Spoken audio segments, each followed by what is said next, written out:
구원을 어떻게 받을까?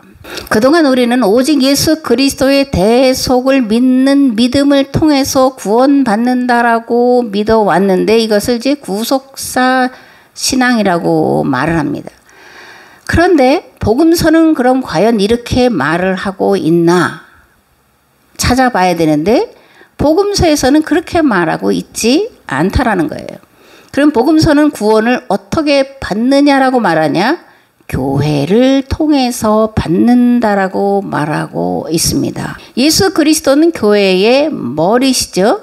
그러므로 교회를 통해서 구원받는다라는 것은 오직 예수 그리스도를 통해서 구원받는다라는 것과 같은 얘기예요. 그럼 뭐가 다르냐? 교회를 통해서라는 말 속에 예수 그리스도를 통해서라는 말이 포함되어 있다라는 것이 다른 겁니다. 이해가 되세요?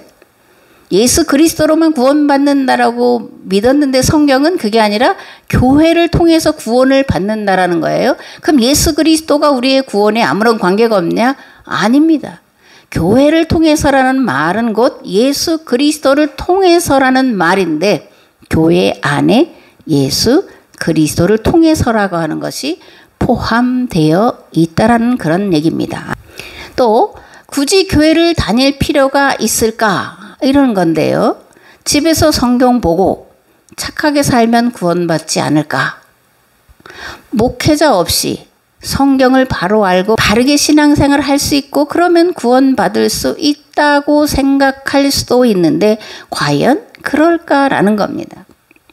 성경은 교회 없이 구원받을 수 없다라고 말하고 있습니다. 이유는 교회는 죄사함의 물 세례를 받은 자들의 모임이고 그리고 세례받았다, 입교인이 되었다라는 것은 비로소 구원 공동체인 교회에 속하여 구원의 완성을 향해 첫 발걸음을 떼었다라는 것을 의미하는 겁니다. 중요한 것은 하나님은 이러한 교회를 통해 세상을 구원하시려고 계획하셨고 지금도 그 일을 진행하고 계시다라는 거예요. 이러한 교회 공동체, 곧 구원 공동체에 속하기 위해서는 가장 먼저 회개를 해야 되는데 비교하면 회개는 구원의 문을 여는 것과 같은 거예요. 집에 들어가려면 대문을 열어야 되는 것과 같은 이치라는 겁니다. 대문을 열지 않고 집 안으로 들어갈 수가 없는 것처럼 회개하지 않으면 구원의 문을 열 수가 없다라는 거예요. 그러니까 회개는 구원의 문을 열쇠라는 겁니다. 회개 없이 구원의 문을 열 수 없고 회개 없이 죄 용서 받을 수 없고 회개 없이 성령을 받을 수 없고 회개 없이 회심 즉 거듭날 수 없는 겁니다.